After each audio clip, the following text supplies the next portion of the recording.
I'm Greg Jeske, and this is Postdoc, a follow-up interview with one of the people featured in my documentaries. In this episode, we're talking with Jessica Nell, who shared her life as a person with a disability in the documentary INterDEPENDENCE. And I'd actually recommend you watch that documentary before you watch this interview, just so you have all the background. You can see it for free at JDogProductions.com. We are going to share one segment of the documentary, though, that featured Jessica the most, although she does appear throughout the entire hour-long documentary. And so we'll be back to hear how she's doing today, right after Jessica's day. A normal day. My caregiver comes, helps me do my bathing and dressing. This morning, Jessica's day is off to a good start. Her caregiver arrived on time to get her out of bed. My diagnosis is cerebral palsy. I was born 3 months premature. I'm also a twin. He is also disabled. It's only affected us physically, meaning that we have no cognitive impairment. We're able to live on our own and perform as a average functioning adult. Jessica Nell embodies the spirit and the struggle of the disability rights movement in our country. She's lived on her own since she was 17. She grew up in Green Bay and also went to college there, earning a master's degree. But in the fall of 2017, she left the familiarity and the comfort of her hometown and moved to Madison in search of a job and a better life. We met her a few months after she arrived. Coming here, there was a huge security blanket taken off. Even though I have a lot of connections here and they continue to grow every day, I don't have a lot of people I can just call and hang out with, or if my caregiver doesn't show up, who's gonna come and help me? I don't know. I just feel there's so many more opportunities here that if I didn't make the move, I was selling myself short. Moving meant a mountain of paperwork to set up her various supports paid for by Social Security and Medicaid, housing, medical, caregivers, and transportation among them. The move plan took about a year and establishing services in a new county, and it's been a rocky transition. It hasn't been easy. Things, don't go as planned always or ever, but that's the other part of living with a disability. You kind of learn to just roll with the punches. Her lifelong experience with social service systems and her master's degree in social work were finally recognized. She was hired as a consultant to help other people with disabilities get the services they need. It's her first career job since graduating 10 years earlier. So how have things been going? Good. Good. Did you enjoy camp? Yeah. It's sad that it took me how many years to get a job, and my entire cohort that I went to college with had jobs within 2-3 months. I've probably applied for hundreds of jobs and interviewed for at least 100 jobs. Employment is huge across the board for all people with disabilities. And that includes Jessica's twin brother, Ryan, who, like his sister, earned a master's degree in his effort to prove to employers that he was qualified. And like his twin, he found his job search frustrating. I applied for over 100 jobs out of grad school for over a year, and I got 2 interviews. And when he did find work, Ryan had to settle for a job outside his area of expertise. Like, I have a master's degree, okay? I work as a virtual receptionist, and I love my job, don't get me wrong, right? But I'm making $15 an hour, dude, with a master's degree. And it's not about I want to be rich, or I want to do whatever, or I'm above $15 an hour work. That's not what it is. I'm doing it. I love my job. I think my job's great. But I think that, when you get a master's degree, you sort of have an expectation. There's a lot of discrimination that takes place. My resume looks great on paper, but I may not look so great wheeling in a wheelchair. Like I told you, people are afraid of what they don't know. So, yeah, she looks wonderful on paper. Look at all those things she does. But can she do the job? What kind of a risk is she to hire? As she finally began her career, the answers to those questions were still unknown, even to Jessica herself. What happens when I get sick? and I have to take time off of work. But hopefully my employer will be understanding of those things, and that happens to able-bodied people too. It's just a bigger risk when you're in my situation. I have numerous medical conditions that have just come as a part of my disability, kind of along the road. Things have come up and I've had to deal with them. I've had 31 surgeries and I have different other things. Her health isn't the only risk. The very act of accepting this long fought for job put Jessica's entire financial support system at risk. Now that I am working, I lose Social Security benefits. We live in a nation where government has decided, instead of incentivizing working, we're gonna kind of, okay, if you wanna work, for every $2 you make, you're gonna lose $1. And your rent is going to go way up. So essentially, we don't incentivize people with disabilities to go to work.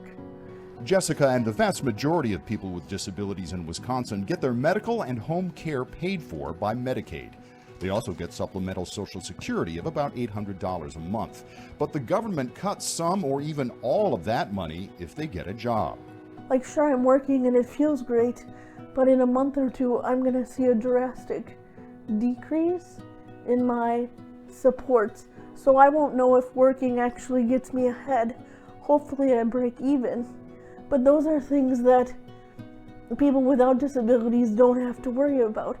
Like other people in her position who want to live on their own, Jessica has a caregiver who comes to her apartment for a set number of hours each day. If that caregiver doesn't show up, I'm stuck in bed. If that caregiver doesn't show up at night, I'm stuck in my wheelchair. My life does not happen. I am at a standstill. I don't go to work. I don't go out in the community. I'm still Jessica. I'm a living human being if someone shows up eventually. Otherwise, I'm going to starve and die. That's how critical it is. There is a huge shortage. It's actually a national shortage. Caregivers statistically are the lowest paid profession out there, and probably the hardest working profession out there. And being able to pay people $9-10 an hour, that's a shame. If I get a really good caregiver and I say, well, I really like you, but I can only pay you $11 an hour, you can go flip burgers for $11 an hour. The Medicaid caregiver formula sets time limits for each duty performed, 30 minutes to get dressed, for example. But if that task takes longer, it means something else she needs won't get done. The morning we were there, for example, it took a half hour just to get her out of bed, about twice what it should. With 3 hours in the morning and 3 hours at night, her caregiver has a lot to do in a relatively short amount of time. These people are coming in, they're doing dressing, bathing, very personal cares of toileting, brushing teeth. It's not coming in, some of it is socialization, coming in and providing companionship, but much of it is very physical work, lifting, transferring.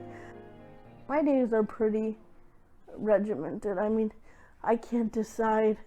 My caregiver comes between 9 and 10 every night, so if I'm out having a good time with my friends, I can't just decide, I want to stay out. I have to go home and go to bed.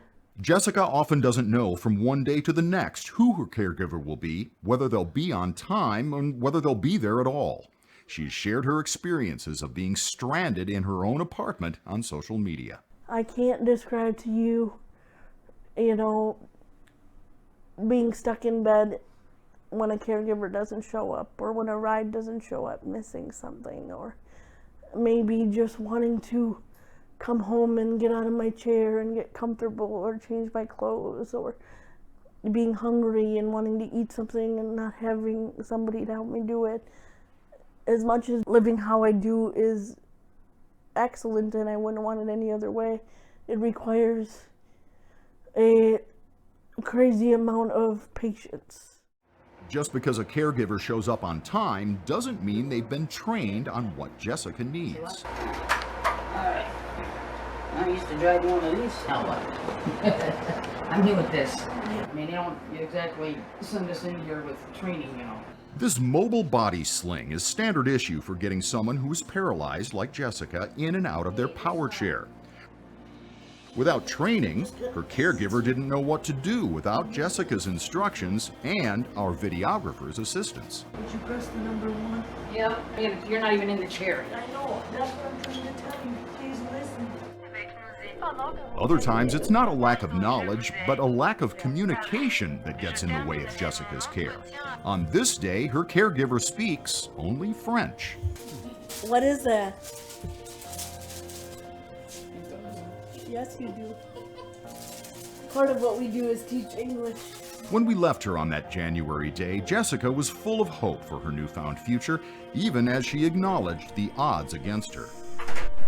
I'm a 30-year-old woman, and I don't know that I'll ever have children, or I haven't dated yet. I haven't done a lot of things that a lot of people my age have, and there's a lot of things that I just won't be able to do given my physical limitations, and having to come to terms with what that looks like. But then being able to step back and say, look at what I can do. You know, there's a lot of people in my position that don't get to do half of the things that I've gotten to do.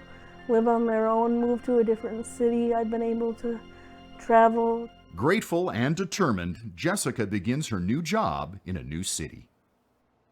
And so it's been about 3 years now since we finished filming INterDEPENDENCE, and Jessica Nell joins us from Green Bay, where you are now living. Jessica, it is great to see you, and I guess we've got a lot to talk about, but the first thing everybody is asking me when they see INterDEPENDENCE is, how is Jessica doing these days? So at least give us sort of the right here and now version. Yeah, you know, all in all, I'm doing well. I'm living and I'm feeling pretty good. I'm living in a local long-term care facility at this moment, so not necessarily somewhere I want to stay long-term, but you know, dealing with circumstances, trying to enjoy life as best that I can with what I have. So let's try to go back the 3 years that it's been, Jessica, since we last filmed you here in Madison, when you were living in independently, as everyone saw, and you invited us into your apartment. And we, once again, will always be very thankful for that, to give everybody a look at just what it's like. Shortly after filming stopped, though, you ended up having to move. So take us back about 3 years and tell us what happened and where you went. Yeah, this was just before COVID had hit, just a month or two before. My home care agency had informed me that they could no longer provide home care, so there was literally a drop off. I woke up one morning with care, and that night I didn't have any care. And so it became a situation of, do I sign a waiver that says I'll remain in my apartment, understanding that I will have no one to help me, or am I going to call 911 and go to the hospital so I can get a prescription to move into a nursing home tonight so I can still get my needs met? So it was a very emergent situation, I would say. I didn't have any real planning or say in what was going on. I was just kind of flying by the seat of my pants. Without really, I mean, the choices you had were, as people saw in the segment that we showed from the documentary, without anyone there, you can't get out of bed. Or if you're in your power chair, you can't get out of it. So it was either that or... Yeah, I often told people it was basically signing that I was okay with dying, because if I don't have anybody coming in, I'm going to die eventually. Or I'm going to go to this nursing home. Those are my two choices. And so you chose to go to the nursing home. What progressed from there then?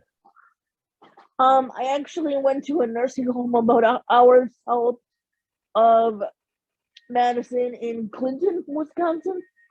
And the facility, unfortunately for me, was in the middle of nowhere and had a ton of staffing issues, as everywhere did. And then COVID hit, And then I literally spent about 13 months in my room. I saw no one. I got a really bad depression and just kept trying to keep going, but things were not going well. And then last March, the middle of last March, I was able to get a bed in this facility where I'm at here. And fortunately for me, I've stayed at facilities in the Green Bay area before because I'm from Green Bay. So I had connections and I was able to get into a facility that I've come to many times. And the quality of care is far better and I'm closer to my family. And I needed that in the beginning because I was just so down and out. Take us back a little bit through what the COVID experience, what it was for someone with a disability in a nursing home situation where you did feel so isolated. It just seems to be a lot of layers of bad there, Jess. Yeah, that's an isolation that I've never ever experienced. I'm not an isolated person typically to begin with.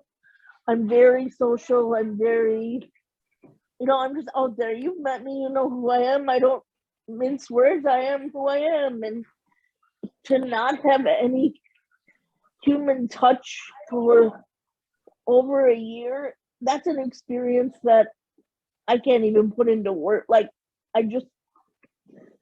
you don't realize what isolation is until you're truly isolated. And as it is, people with disabilities tend to be isolated more to begin with, without a pandemic. And to have to deal with all the stress of being in the nursing home and not knowing what's going on and just being so depressed. I mean, I'm proud of myself for as far as I've come. I feel like I haven't gotten very far, but when I look back, I was in a pretty dark place. What transpired, and you talked about this a little bit, but what actually happened that you were finally able to get a place closer to home and obviously a place that you've been before, as you had told us? Yeah, I started making calls up here because I just got desperate. And I didn't have, my case managers weren't doing anything to help me. Everything was just kind of shut down, so to say. And they didn't, as long as you were in the nursing home, you were being taken care of, their job was done. I mean, that's how it was, and that's how it still is. But so I took it upon myself to start making calls to find out if any places would have openings or take me. And it took a while because in the middle of a pandemic, people don't want to take people into their facilities. I had gotten COVID in right after Christmas of when it first began. So I battled COVID in the nursing home. I had COVID pneumonia, which was its own challenge. But I'm just fortunate in my position, and I think I've said this before, my level of education and my ability allows me to get through barriers that other people with disabilities would never have. Most people with disabilities can't call up nursing homes admissions themselves and ask for a room. Like, that just doesn't exist. All right. We're back after a quick technical adjustment there. Jessica, you're in a much better place. It sounds like mentally and physically, but as we were talking just before we started the interview, your situation is far from ideal. Tell us about what kind of your deal is now. It is far from ideal. Now that I'm in this nursing home, I've been here just about a year this week.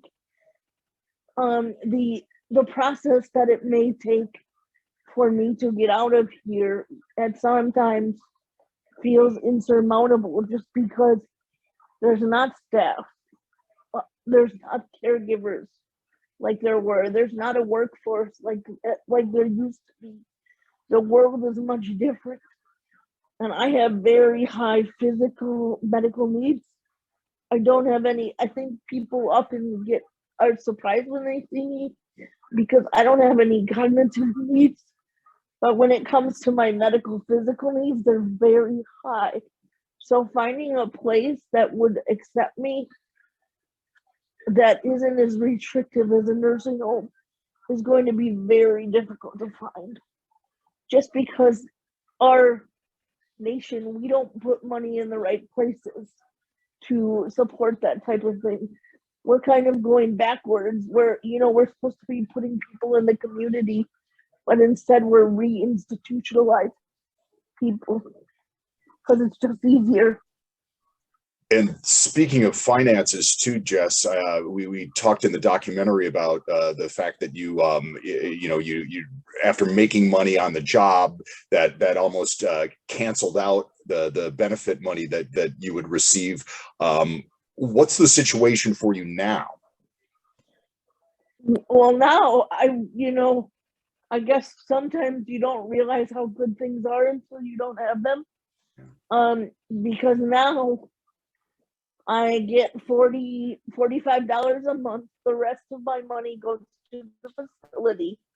So I get $45 of spending money a month. And some people watching this might think, oh, $45, meals are provided, everything's provided, which is true. But imagine not being able to have food you want, or not being able to buy the soap or the shampoo you like to use, or some new clothes, or just have dinner Or to out have one an night. iPad. Exactly.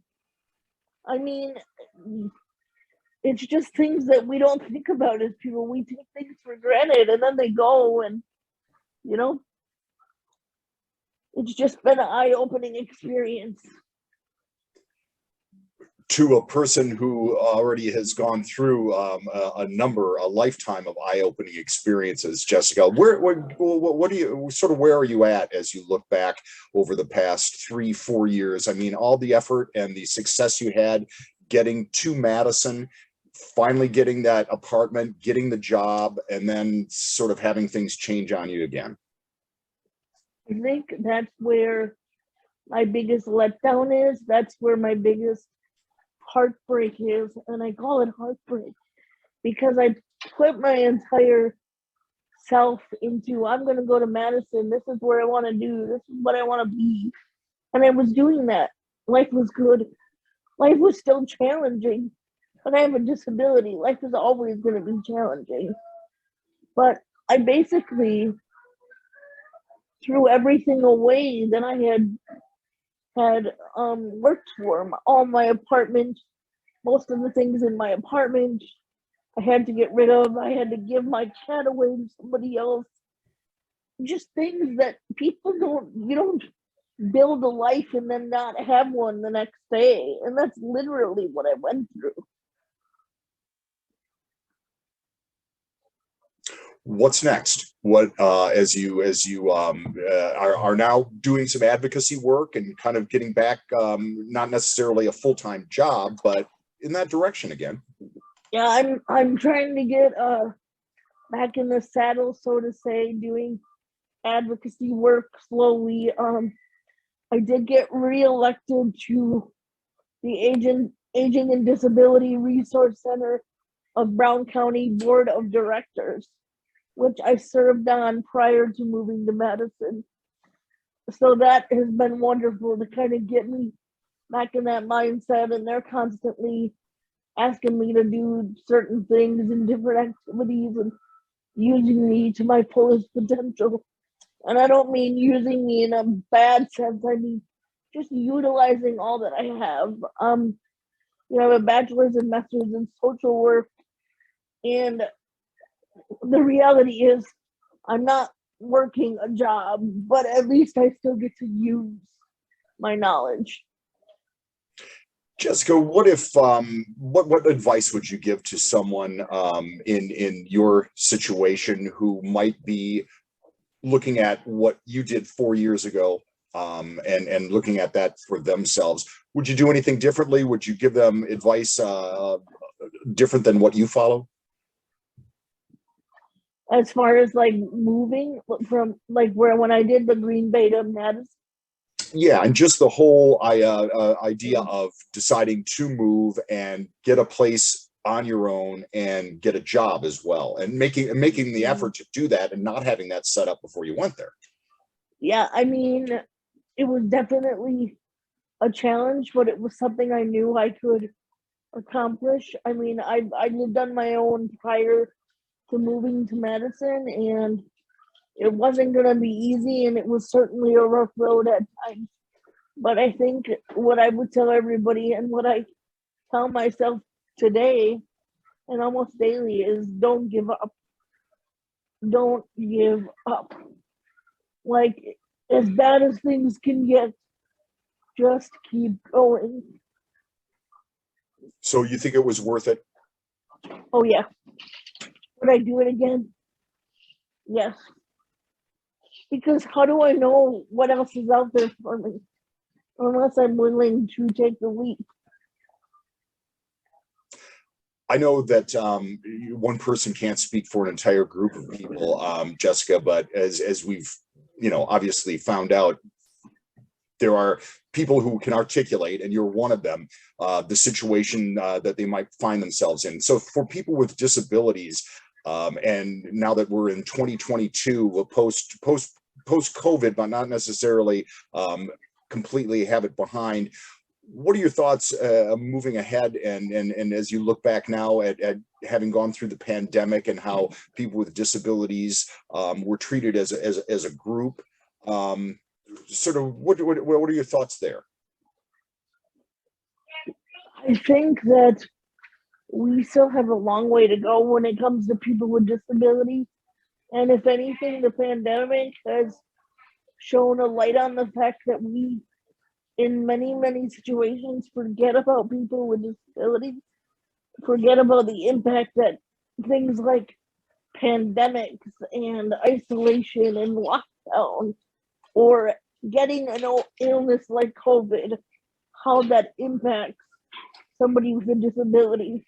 Or the other side of that is, if you're a person with a disability who lives with caregivers and those caregivers become ill, or those caregivers can't work anymore, what kind of impact does that have on our lives? I never thought at 34 years old I would be thinking about living in this type of facility long term. And that is something that crosses my mind all the time. Well, Jessica, we obviously thank you for the opportunity to catch up with you. I mean it when I say I've gotten hundreds of messages, whether they be through email or verbally, doing viewing events online with the documentary, that people want to know how you're doing. Your story was very compelling, and it's going to be, I think, good for a lot of people to kind of see where you've landed, and just to know that while things have gotten better, there's still a long way to go. Absolutely. Jess, thanks again, and best to you. Thank you.